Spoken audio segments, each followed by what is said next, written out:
guys, so we're here on the farm today. It's Saturday, April 25th, and we're just working on planting our spring round of Christmas tree seedlings. So we're in our third field all the way in the back, and this is the field we've been working on planting our seedlings in. This will be the third year for this field. So today we've been working on drilling our holes, and I'll go over how we're doing that in a second, for the planting, and then planting Fraser fir seedlings. So the seedlings we get, this round came from a nursery in Wisconsin, and we get what they call bare root seedlings. So what you basically have, exactly as the name goes, you have bare root seedlings. When they ship them to us, they're in packages of 25, or bundles I should say, of 25 seedlings per bundle. This spring we put in 260 seedlings, and we actually have another, I think, 80 coming next weekend, of a different variety. These are Frasers. Those I believe are going to be Normandy firs, I think, so we had ordered. But anyway, it's hard to keep track of it all. But anyway, so when we're planting these seedlings, we found the easiest way to do it is to actually use an auger, and I'll show you that in a second on the back of the tractor. So the field we're planting in now was previously a cornfield, and it was soybeans, and it's been hay for about 15 or 20 years. So the soil's pretty good. It's a clay loam, and so what we're basically doing is with these seedlings, we drill a hole with the auger on the tractor, and then we pop the trees in the ground. We get the soil packed back around them, tamp it in firmly so you get all the air pockets out. Normally we would have to water them, which is a task in and of itself, but it's supposed to be heavy rain here in New Jersey tomorrow and then again on Monday. So we soaked these seedlings overnight in, what do you call that thing? A stock tank. Stock tank, overnight, so the roots were in water, so they're nice and damp. When you're planting these things, it's crucial to not let the roots dry out. So you can see we had these all sitting in a bucket of water, so the roots don't dry out. When we get these, they have them packed in a mixture of peat moss and shredded newspaper, which is some pieces of that on here, and sawdust. Yeah. And the idea with that is it keeps the moisture on the roots. When you're planting anything, bare root or bowl and burlap or container, it's really important to not have air pockets, because the air pockets will dry out the roots will die, and the plant will die. So we'll show you how one of these goes in, and then we'll show you how we've been drilling the holes. So here we go.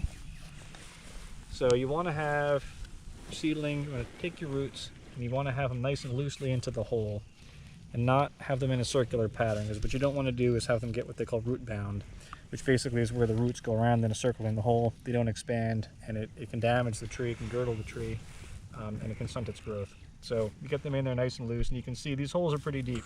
This hole probably is about 1.5 feet deep, and the roots go down quite a ways. So you want to make sure the hole is deep enough, and then we take the soil that came out of the hole, kind of break it up, and backfill, and you don't want to put any big rocks in there if you can avoid it. Kind of crunch that up. Keep that soil back in the hole. And like I said, the soil here is pretty good. Not too rocky. There's a couple rocks here. I think these are. There's just that one that's not too bad. So get that soil in there. Keep that in. Get that nicely packed around the roots so the roots don't dry out. Sometimes you got to use your boot because the soil was a little damp when we drilled the holes. And then you want to go around, you want to have the soil line what they call the root collar, which basically is where the roots begin. It's a little hard to see now, but it's where you can feel, you go down the stem, you feel the root collar is. You want to have that just below the soil level. Not too deep, not too high. And you want to go around with your boots, squish all that dirt in there nice and tight, which might seem counterintuitive. It does not damage the roots, and it gets the air pockets out as best you can so they don't dry out. And that's it. So now we'll show you what we use to drill these holes, and you can see there's a couple more holes here that we'll use for planting next weekend when the next batch of trees come. As we do, use an auger. And behind us here, you can see all the trees that we've planted over the last 3 years too. You can see how they are a little bit bigger than the ones that we planted today.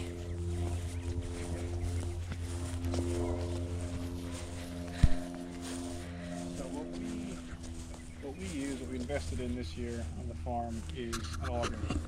And basically what this does, it runs off power takeoff on the tractor, and hydraulically I can lift and lower this with the 3-point hitch on the tractor. And so you start the tractor up, fire, turn this on, and basically what this does, like a giant drill bit, drills down to the ground, and you can see on the bottom, it's got some dirt stuck on there, but on the bottom, it's got like a big, it's like a drill bit really, and that engages the ground. And when we're drilling, we go down about into here, so it's about 18, 20 inches, somewhere in there, and that clears the hole out.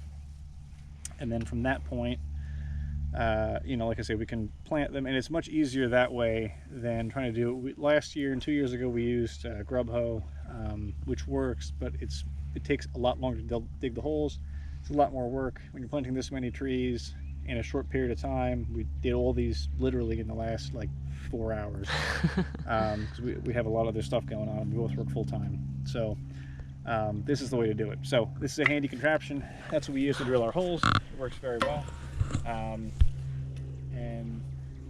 And that's the gist of it. I made up this jig here. This is kind of a homemade contraption, but it works well. This gives us our spacing. So all of our trees, our rows are 10 feet apart, like this way, and then the trees are on 8-foot centers.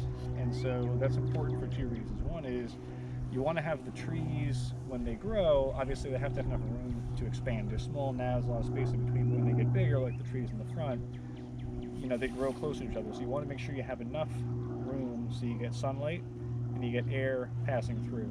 If you don't have either one of those things, the bottoms of the trees will suffer, especially if they don't have enough light. And if you don't have good airflow through, they're more susceptible to issues with fungus and disease and everything else. So you want to have enough space without wasting space. We're fortunate enough to have a lot of land here to plant on, but you don't want to unnecessarily have big gaps and then just waste space. So right now, this field that we have planted here now, this section I think is about 4.5 acres that we have planted here, and there's just over, I think, 1,200 trees. Yeah. Just over 1,200 trees on this section. This whole field is about 14 acres. It goes way over.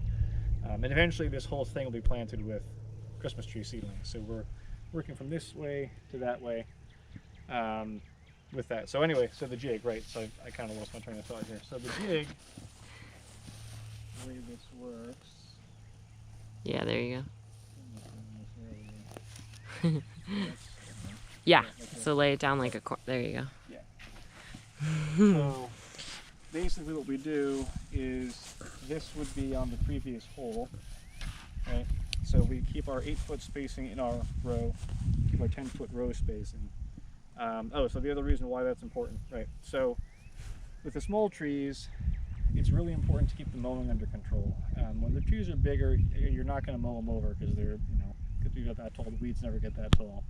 We never let them get that tall. So you're not going to lose them. But when the trees are small like this, it's important to have the rows big enough we can get the machine through here to mow. What I try to do is keep the grass out here cut at least every 2 or 3 weeks. But if we have a weekend with rain or we get busy with something else, I don't always get out here. And then it's too much for the zero turn to cut the grass. It just gets too tall for it. So then we have to use the bush hog on the tractor, which works well. But that bush hog is 8 feet wide. So we want to make sure we have enough space to get the tractor and the bush hog through the rows this way without damaging the trees. So we pick a 10-foot center.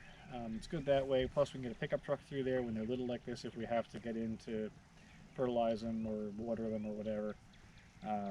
And then when they get bigger, we'll have enough room that you can actually bring a four-wheeler or you can walk down the rows to get the trees out, because if the trees are all grown together and you can't get them out, they're no good to anybody. So you got to have enough room to get in there and do your thing. I guess that's the gist of it. Right? There's really not much more. You want to add anything to it? No, I think that's kind good. of the gist of it. I mean, yeah.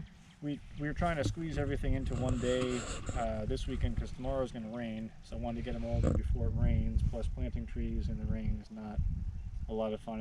It's nice today, but it's been cold. It's supposed to be only I think like 45 tomorrow, and windy and rainy. So tomorrow's not a good day to plant, but it's a good day for the trees to get water on them.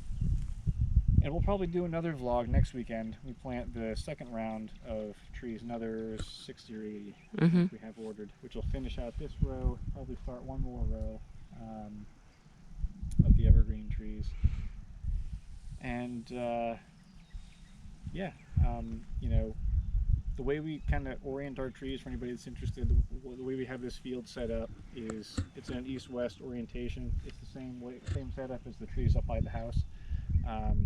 It just made more sense that way, the way the field lays out, to have them that way.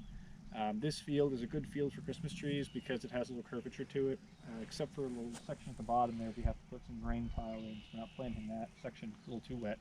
Evergreen trees don't do well with overly wet soil. But this is a good field for them because it has a good pitch. It's kind of a dome-shaped field, so the water doesn't sit and runs off, so they don't have overly wet roots, which is important for these trees. They don't tolerate really wet sites. So this is a good section for those trees. The soil holds a fair amount of moisture. It's not too wet, so we don't have to do too much irrigation, because that's a whole nother video vlog for another day, how we keep these things watered if we don't have enough rain. But this year it looks like it's going to be rainy and cool, which is good for Christmas trees after we plant them. All right, until next time, we'll see you. Thanks, guys.